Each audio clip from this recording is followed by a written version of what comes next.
Bonsoir Anne Findler, donc vous êtes directrice clause insertion sociale Capgemini. Voilà. Donc Christian, pourquoi c'est le coup de cœur Anne Findler et Capgemini? Ça a été le coup de cœur parce que finalement, Capgemini, il est confronté à un problème auquel sont confrontées beaucoup d'autres entreprises.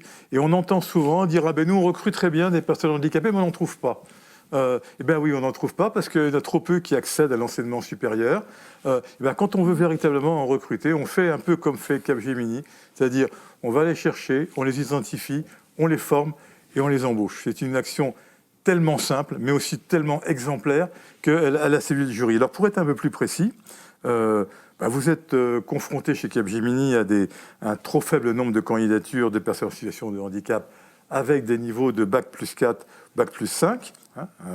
Et vous avez donc élaboré un cursus de formation spécifique en alternance pour faire converger le niveau de formation et de qualification avec les besoins de l'entreprise.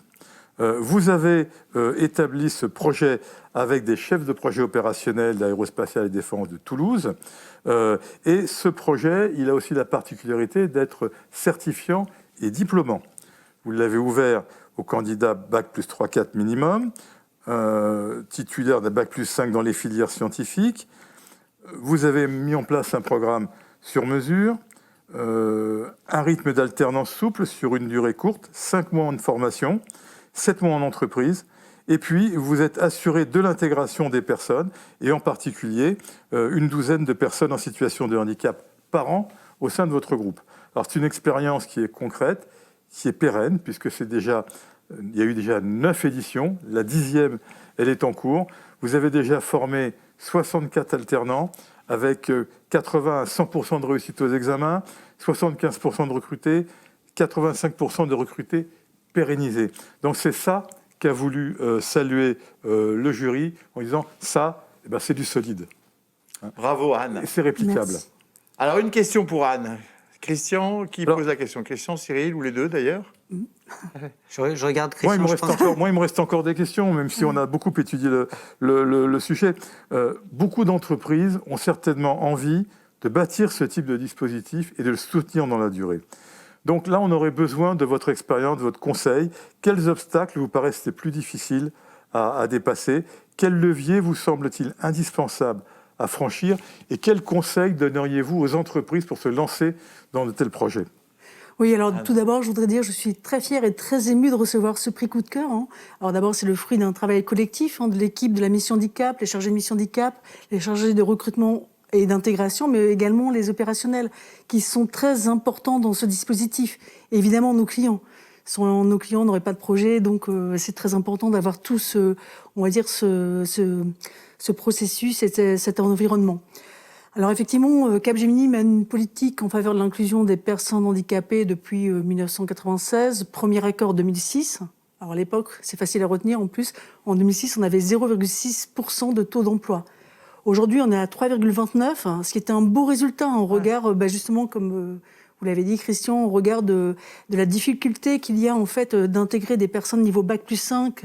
Et c'est vrai que très vite, on s'est posé la question de la manière dont on pouvait faire corréler en fait le niveau de compétences et de diplôme, puisque je crois qu'il y a 80% des personnes en situation de handicap qui sont peut-être infra-bac. Oui. Donc comment faire corréler avec notre niveau requis dans les métiers de services numériques et de conseil, donc de prestations intellectuelles. Et on s'est dit, en fait, la solution, c'est la formation. Alors, on a monté ce programme de formation avec un partenaire extérieur, qui est un organisme de formation. C'est donc une formation en alternance qui dure 1 an. Alors, il y a de l'alternance, donc très vite, on les intègre au projet. Et je crois que le grand conseil que je peux donner, c'est de l'anticipation, en fait. Et on porte une attention particulière à l'accompagnement. Et quand je dis accompagnement, c'est dès le sourcing. C'est-à-dire qu'on a les chargés de recrutement et d'intégration qui font vraiment du coaching sur le savoir-être, sur la manière de se présenter. C'est des choses qui paraissent simples ou évidentes quand on est dans un grand groupe. Et aussi connaître le fonctionnement et les rouages d'un grand groupe de services numériques.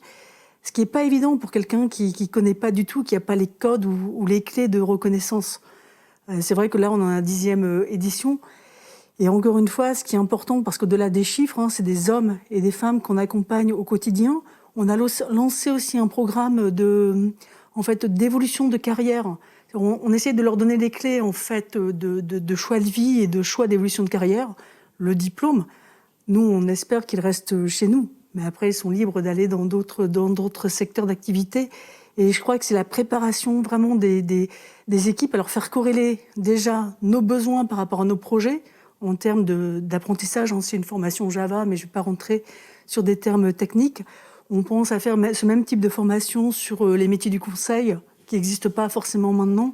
Et je crois que c'est de bien préparer les équipes aussi, opérationnelles, et d'avoir un accompagnement pérenne et sur le long terme. Très intéressant. Cyril, tu avais une question ou pas?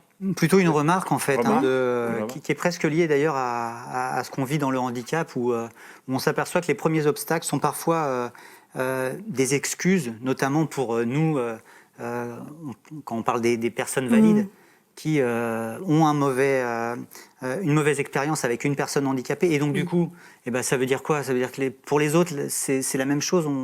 On transpose cette première mauvaise expérience. Donc, on est tous très en difficulté et sensibles à ces personnes qui insistent finalement et qui ne s'arrêtent pas au premier obstacle pour continuer. Et du coup, je voulais plutôt tirer mon chapeau, dire merci de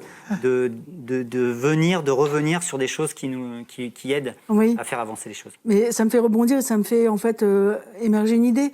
Parce qu'en fait, il faut avoir un regard bienveillant, les accompagner, tout en j'aime pas ce mot traitant, mais en les considérant comme des personnes ordinaires, quoi. Ce sont des collaborateurs, comme n'importe quel collaborateur, qui nécessitent ou méritent en tout cas une attention particulière.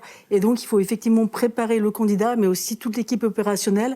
Et derrière, donc, c'est l'implication du recrutement, de la direction opérationnelle et de différents acteurs. D'ailleurs, je tiens à remercier les acteurs internes et aussi les acteurs externes, parce qu'il y a tout un processus, là, on n'est pas rentré dans le détail, du sourcing à l'arrivée sur le projet, et aussi nos clients, parce que sans nos clients, on ne pourrait pas réaliser ce type de projet.